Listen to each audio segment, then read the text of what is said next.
이제 지난번에 말씀을 드린 바와 같이 이제 여호수아가 이스라엘을 이끌고 이제 요단강을 지나 이제 가나안 땅에 입성하게 되는 그 과정에 놓여 있었습니다.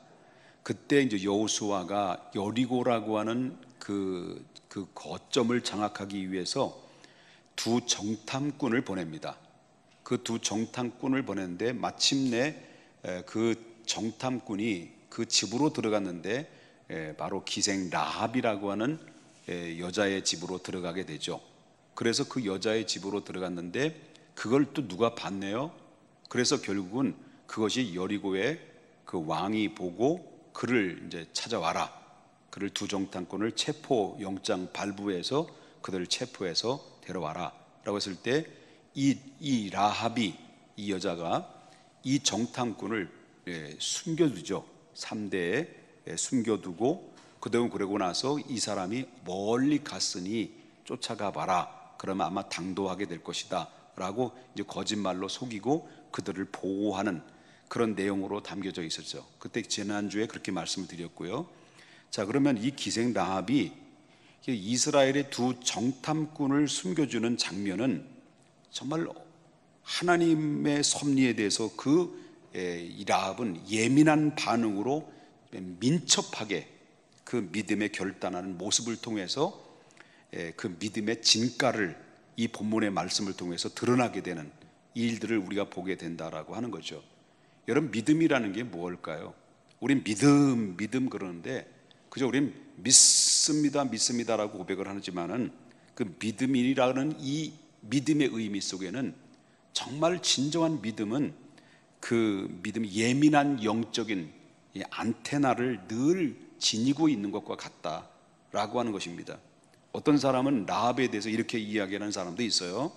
라합이 정탐꾼을 숨겨준 것은 이스라엘 백성들이 광야에서 있었던 그 명성에 대해서 들었고 그 이스라엘 백성들이 가나안 땅에 들어오게 되면 지금 진격하고 들어올 건데 우리 이 가나안 땅에 이 여리고 사람들은 전부 다 이스라엘 백성들에게 초토화가 돼가지고 다 죽음을 면치 못할 건데 이 라합이라는 여자는 이 죽음이 두려워서 이 정탐꾼 두 사람을 숨겨둔 게 아니냐라고 이렇게 보는 견해들이 있어요. 근데 일리가 있는 말인데 그 라합은 정말 과연 죽음이 두려워서 두 정탐꾼을 숨겨둔 거냐, 정말 진정한 믿음의 선택을 통해서 두 정탐꾼을 숨겨준 거냐, 여기에 대해서 신약성경 히브리서의 11장에 나오는 말씀을 보게 되면 여기에 대해서 믿음의 선진들에 대해서 이렇게 기록되어 있어요.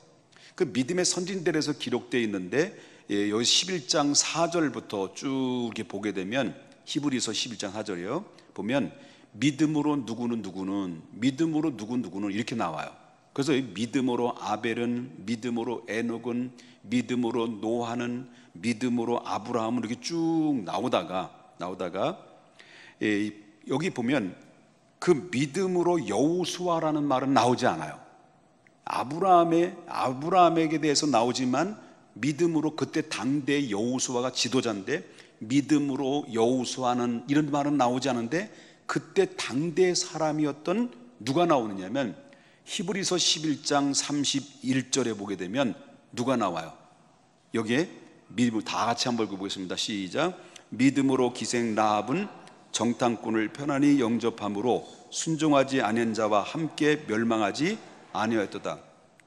자, 라합은 믿음이 있었다는 거예요, 없었다는 거예요? 자, 라합은 믿음으로 두 정탐꾼을 숨겨줬다는 거죠. 죽음을 모면하기 위해서, 죽음이 두려워서가 아니라 정말 그 마음속에는 살아계신 하나님을 믿음으로 두 정탐꾼을 숨겨 놓았다, 그런 의미를 가지고 있다라고 하는 것입니다. 이것을 보게 되면 그때 당시에 이 라합이라고 하는 사람은 그때 당대 지도자였던 여호수아의 믿음에 못지않게, 이 라합은 이방 여인인데 불구하고 그는 큰 믿음을, 귀감이 될 수 있는 믿음을 가지고 있었다라고 하는 것을 보여주는 것이다라고 하는 것입니다. 그렇기 때문에 이것은 무엇을 말하냐면 라합은 단순히 죽음이 두려워서 두 정탐꾼을 숨겨준 것이 아니라 믿음의 선택이었다라는 것을 성경에서 말해주고 있다라고 하는 겁니다. 여러분, 우리 인생에 있어서 똑같은 거죠. 우린 늘 중요한 문제 앞에 선택이라는 중요한 문제로 우리는 늘 앞에 놓여져 있습니다. 왜냐하면 이 선택은 반드시 그 어떤 선택을 하느냐에 따라서 그 선택에는 반드시 거기에는 결과가 찾아와요. 결과 찾아오는데 여기에 이 선행도 중요하지만 뭐도 중요하냐면 선택도 중요하다. 선택이 더 중요하다는 것을 보게 되는데, 왜냐하면 그 선택은 반드시 아까도 말했습니다마는 보상이 따른다라고 하는 것입니다. 결과가 찾아온다. 여기 나중에 보게 되면 이 라합이 여리고가 몰락됐어요. 여리고가 몰락됐을 때 여리고 사람들은 전부 다 그때 당시 다 죽었어요.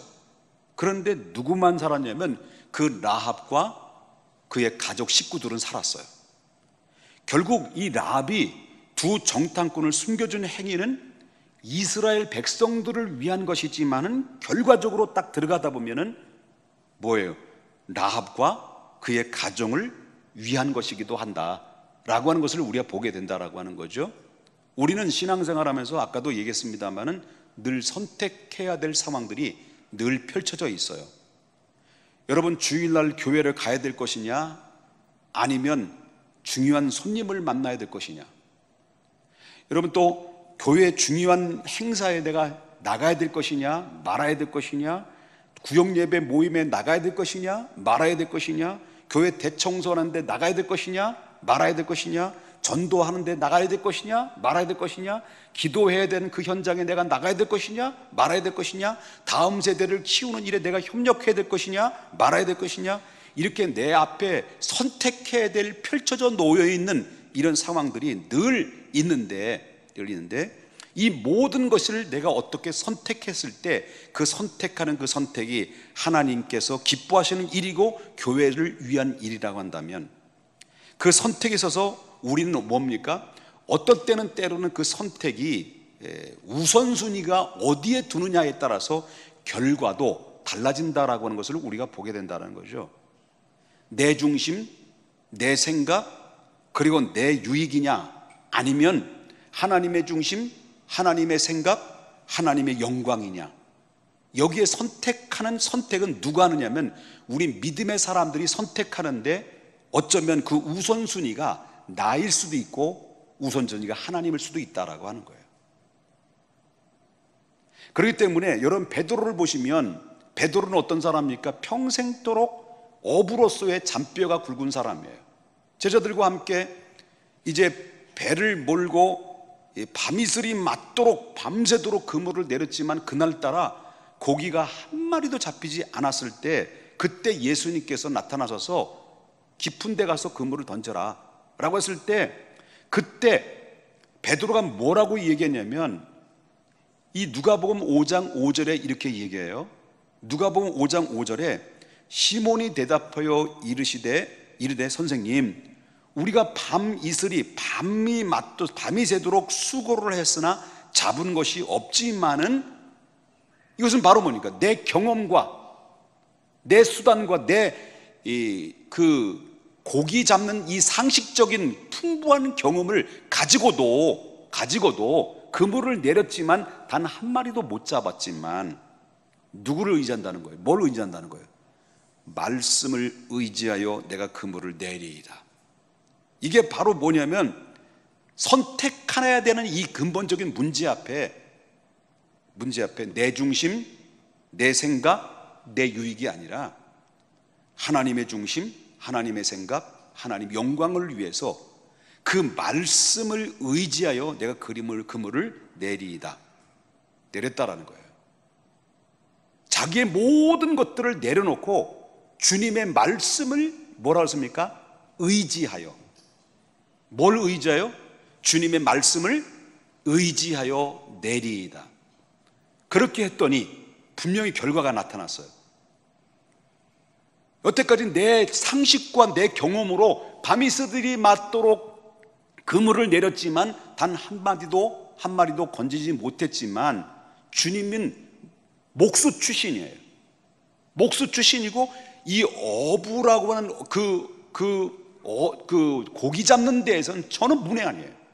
그런데도 불구하고 주님의 말씀이 하나님의 말씀인 줄 알고 모든 경험고를 다 내려놓고 선택해야 되는 일에 하나님의 살아있는 그 말씀을 선택했을 때 그 결과는 어떤 결과느냐? 누가복음 5장 6절부터 7절에 보니까 그렇게 하니, 선택하고 어떻게 했다는 거예요? 순종했다는 거예요. 선택하고 그렇게 순종했더니 고기를 잡은 것이 심이 많아 그물이 어떻게 됐다고요? 찢어진지라. 그리고 이에 다른 배에 있는 동무들을 손짓하여 와서 도와달라 하니 그들이 와서 두 배를 두 배에 가득하게 채우고도 그 잠기게 될 만큼 어마어마한 기적 같은 결과가 찾아왔다. 다시 말한다면 선택해야 될 문제 앞에 내 중심, 내 생각, 그런 내 유익에 선택한 것이 아니라 하나님의 말씀을 의지하여 내가 그렇게 하니, 그렇게 순종하니, 그렇게 행동으로 옮기니 바로 기적은 그의 소유가 됐다라고 하는 사실이에요. 믿습니까? 진정한 믿음의 진가는 어디서 나옵니까? 진정한 믿음의 진가는 내 경험과 지식과 상식이 앞서는 것이 아니라 하나님의 말씀을 의지하여 그 믿음의 길을 선택할 때 진정한 믿음의 진가가 나오는 거예요. 우리는 꼭 알아야 될 것이 있어요. 그게 뭡니까? 우리가 하나님을 기뻐하는 일을 선택하고 교회를 위해서 헌신하는 것은 하나님의 영광을 위하는 것이고, 그리고 교회의 유익을 위한 것이지만 근본적으로 결국은 어디로 들어가냐면 내가 주를 위해서, 내가 하나님의 기쁘시게 하는 일이고, 내가 주의 일을 하고 내가 주의 이 기쁘신 일에 동참하는 일은, 헌신에 동참하는 일은 하나님 영광을 위한 것이고 교회를 유익을 위한 것이지만은 결과적으로 쭉 들어가다 보면 그것은 결국 자기와 그리고 자기의 가정의 축복이 연결되는 예비하는 것이다라고 하는 것을 보여야 돼요. 그래서 나는 누군가를 위해서 기도합니다. 다른 사람을 위해서 기도하는데 그 기도했는데 문제가 바로 뭐냐면 어느 다른 사람들을 위해서 기도하다 보니까 내 문제가 나도 알지 못하는 사이에 나의 문제가 해결되는 역사들이 임하게 됐다. 그런 것들이죠.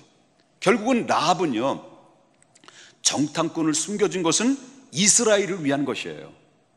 그러나 이스라엘을 위한 것이지만 그의 이스라엘을 위한 믿음의 선택이었지만, 그러나 결과적으로 보면 누가 살은 거예요?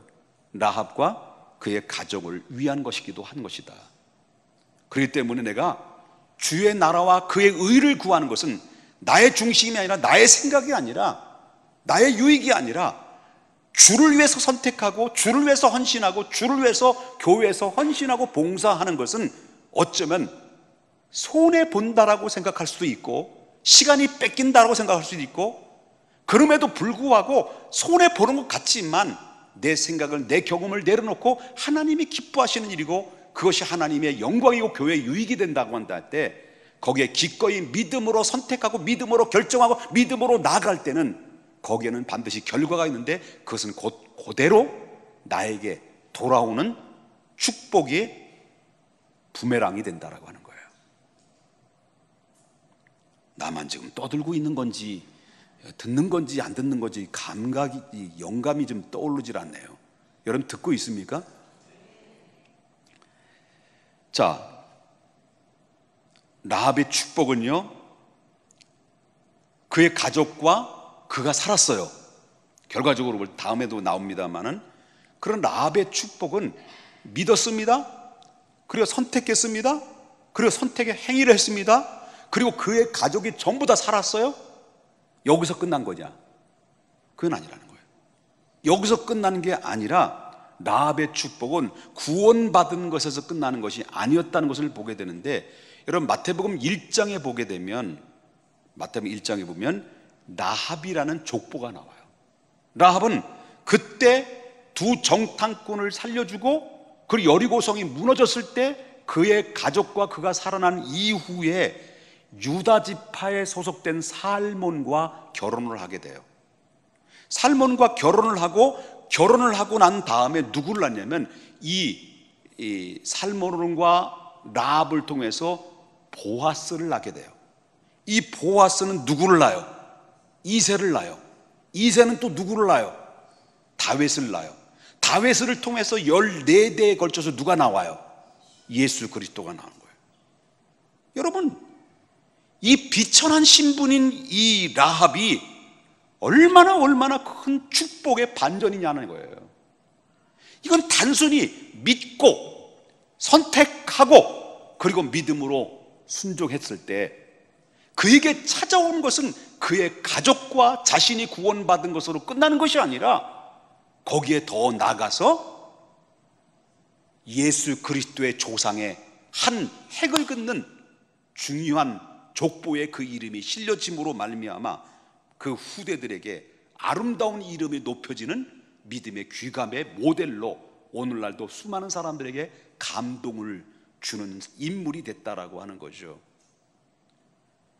여러분, 믿음은 구원입니다. 우리의 믿음은 구원받아요. 믿습니까? 구원은 뭘로 받는다고요? 믿음으로 받습니다. 그러나 축복은 믿음의 결단입니다. 축복은 믿음의 선택이에요. 그 선택이 비록 천한 신분일지라도 그 이름을 높여주시는 축복이 오히려 된다는 반전의 역사는 언제든지 일어난다.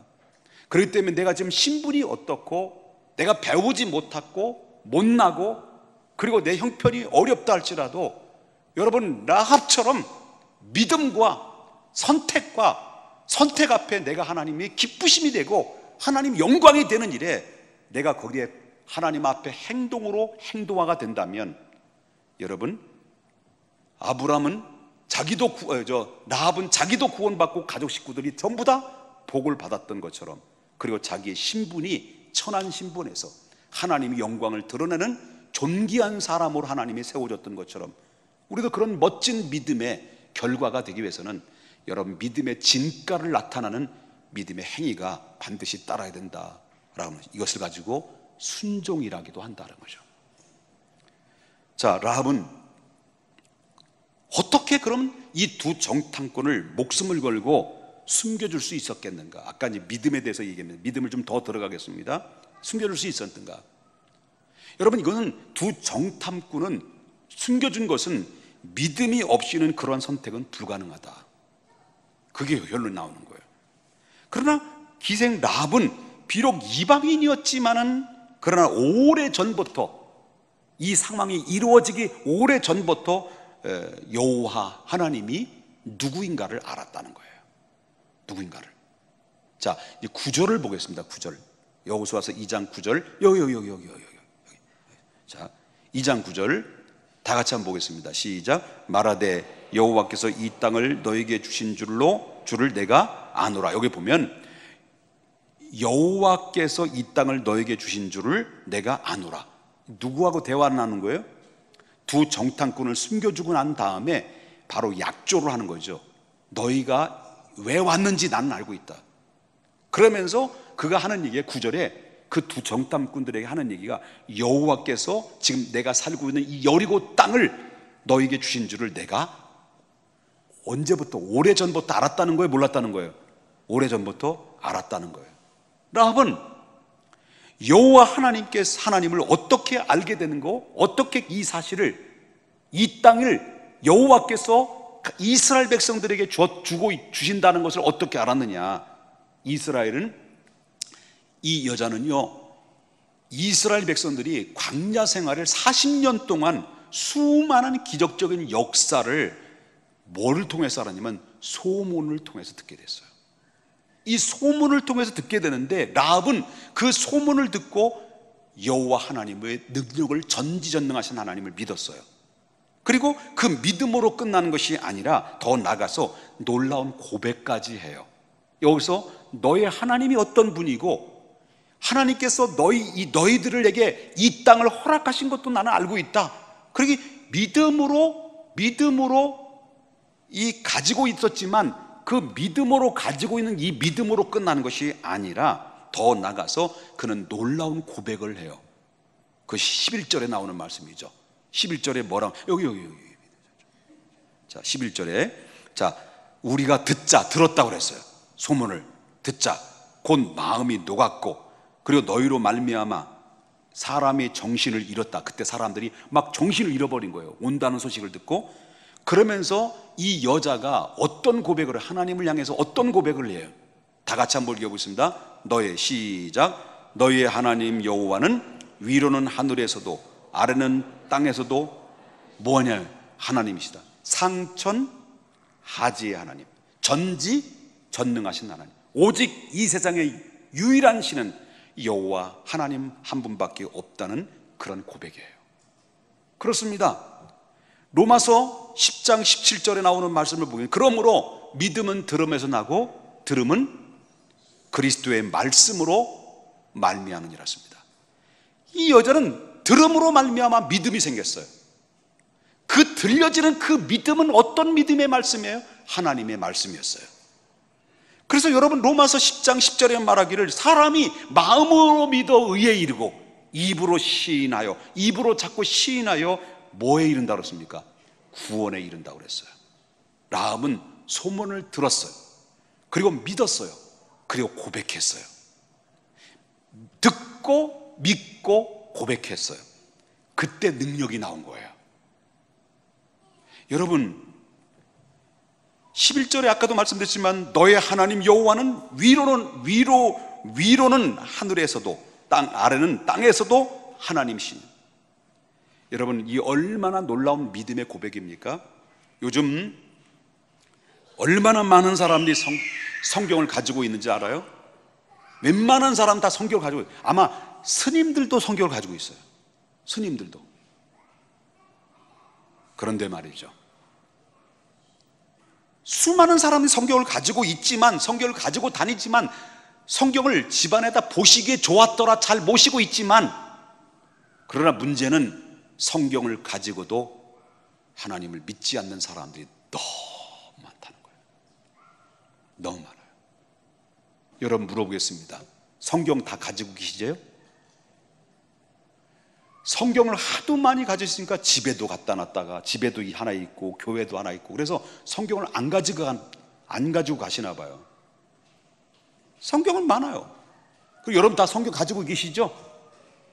그런데 여러분 그리스도를 나의 마음의 구주로 믿고 있습니까?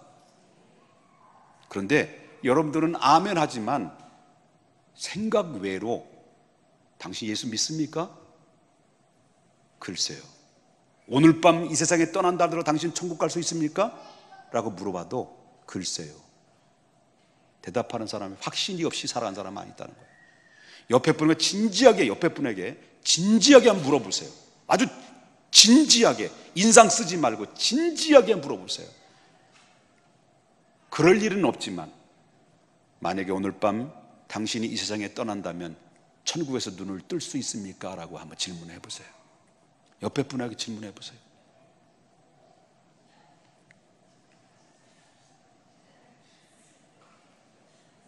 그렇습니다. 교회 다니는 사람 많이 있어요. 성경 들고 다니는 사람 많이 있어요. 그러나 믿는 사람이 없어요. 많지 않아요. 이 라합은요, 이스라엘 백성들처럼 율법을 갖지 않았어요. 성경을 가지고 있지 않았어요. 그냥 들리는 소문으로 그는 믿었을 뿐이에요. 그러니 그의 믿음이 얼마나 소중한 믿음이고 순수한 믿음인가를 우리가 볼 수 있다는 거죠.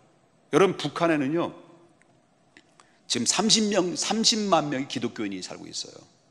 몇만 명이에요? 30만 명의 기독교인이 살고 있어요. 그러나 우리 남한에는 800만 명 이상의 기독교인이 있어요.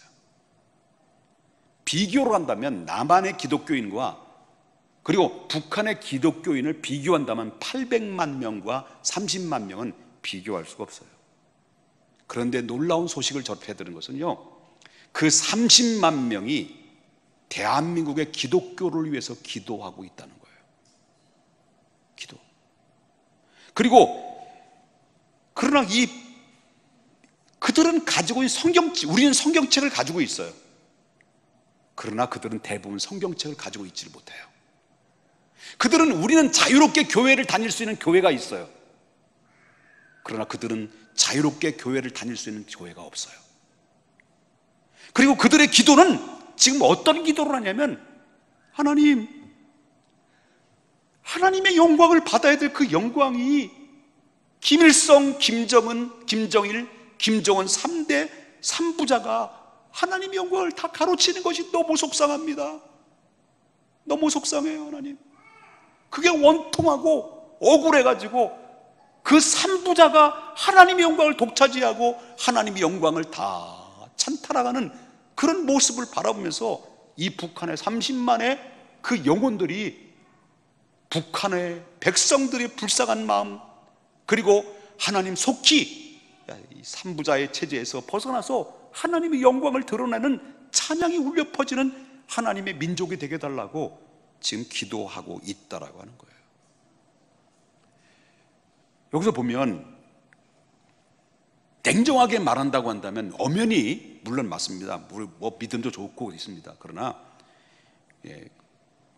우리의 믿음은 북한의 성도들의 믿음을 따라갈 수 없다는 거예요. 우리가 믿는 믿음은 북한에 믿는 성도들의 믿음을 따라갈 수 없다.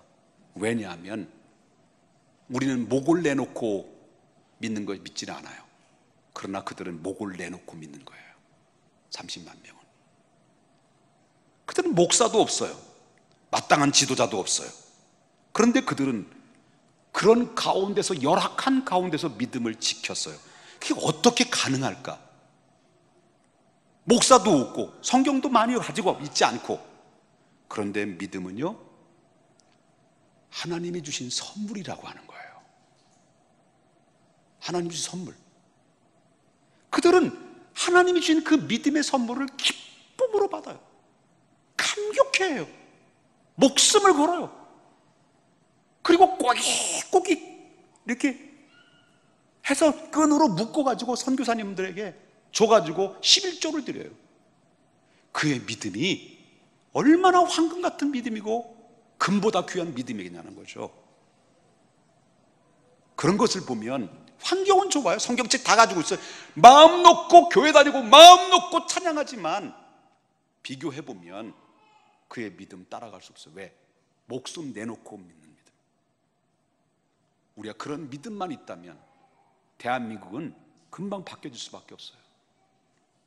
그러므로 그 깊이 있는 믿음을 소유해야 돼요.